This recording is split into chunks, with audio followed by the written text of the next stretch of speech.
Hello guys, আমি এতিয়া গোৰামাৰাৰ পৰা ফেঞ্চি বজাৰলৈ যাই আছোঁ উবেৰেদি। আপোনালোকে চাব, আপোনালোকে ভিডিঅ'টো চাব, আমাৰ চেনেলটো ছাবস্ক্ৰাইব কৰি দিব, শ্বেয়াৰ কৰি দিব আৰু চাওক।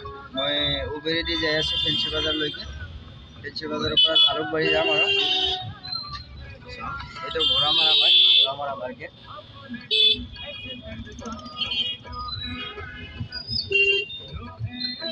উবেৰৰ চালক হয়।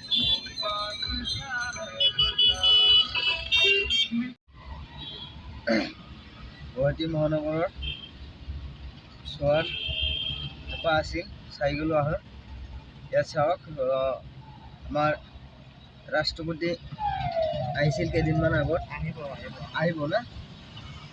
এপ্ৰিল 14 তাৰিখে আহিব। দ্ৰৌপদী মুৰ্মু হেৰিও আহিব, নৰেন্দ্ৰ মোদীও আহিব। আচ্ছা আচ্ছা। আমাৰ শ্ৰদ্ধাৰ প্ৰধানমন্ত্ৰী ডাঙৰীয়াও আহিব লগতে। চাওক, ইয়াত দ্ৰৌপদী মুৰ্মু ডাঙৰীয়ানী ৰাষ্ট্ৰপতি হয় আমাৰ, আহিব। সিহঁতে মিটিং আছে, মিটিঙত জইন কৰিবলৈ আহিব। চাওক, ৰাতিপুৱাৰ সময়। এইখন হ'ল পুৰণীয়া, সেইটো নহয়, এইটো না ফুট ব্ৰিজ হয়। ফুট ব্ৰিজটো চাওক, ধুনীয়াকৈ বনাইছে হিমন্ত চৰকাৰে, বিজেপি চৰকাৰ। চাওক, কিমান ধুনীয়াকৈ লগাই দিছে দ্ৰৌপদী মুৰ্মু ডাঙৰীয়ানীৰ ফটোবিলাক। এতিয়া আহিব, কেই তাৰিখে আহিব দাদা? 14-15 তাৰিখে আহিব। চাওক, কেমেৰাখন ফোন কৰি দিছোঁ, ইমান ধুনীয়া এটা বিল্ডিং দেখাত। NRL office, NRL। এইটো কি হয়? NRL office, NRL। হয়, NRL নুমলীগড়। নুমলীগড়ৰ না? ৰিফাইনাৰী অফিচ হয়। আচ্ছা আচ্ছা, ভাল লাগিছেতো বিল্ডিংখন। চাওক কেনেকৈ বনাইছে না, ধুনীয়া দেখাত। চাওক কেনেকুৱা টেকনিকত বনাইছে বিল্ডিংটো। চাওক কেনেকুৱা আপোনাৰ দুটা খুঁটিৰ ওপৰত বনাই দিছে হেলনীয়াকৈ, দেখাত সুন্দৰ লাগিছে। চাওক, সেইখিনি Numaligarh refinery limited, NRL centre.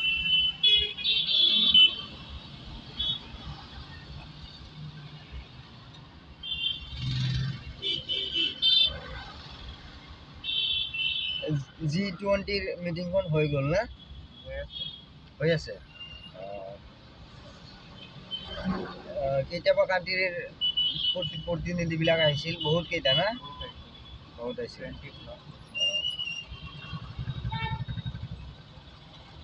Narendra Modi ডাঙৰীয়াৰ মিটিংখন কেই তাৰিখত হ'ব?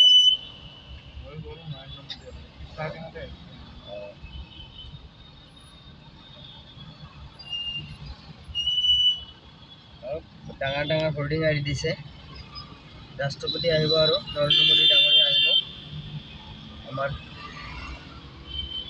ভাৰতবৰ্ষৰ প্ৰধানমন্ত্ৰী।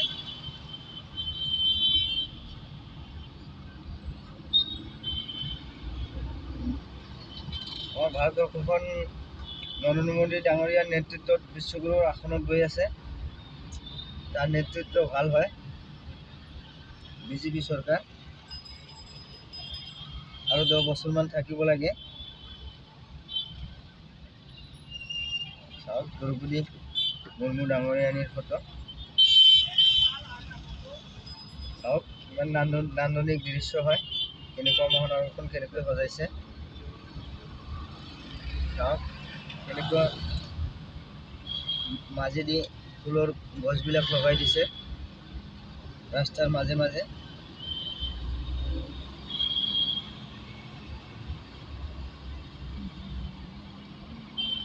দেখি ভাল লাগে।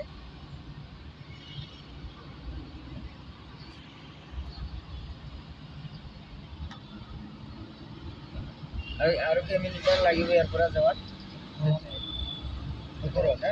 18 মিনিট লাগিব।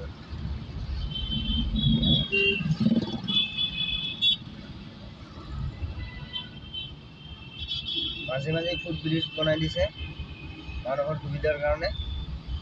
ৰাস্তাৰ ইপিনৰ পৰা সিপিনে যাবলৈ বঢ়িয়াকৈ বনাইছে। চাওক কেনেকুৱা ধুনীয়া।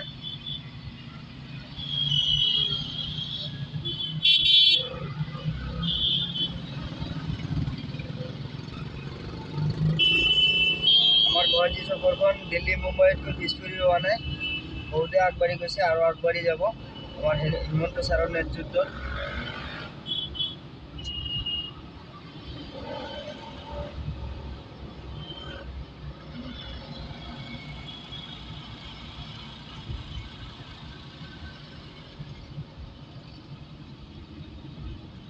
ৰেড লাইট জ্বলাই দিছে না, সিগনেল সিগনেলত ৰখি গ'লো আমি। সিগনেলটো মানিবই লাগিব, নিয়ম আছে এটা।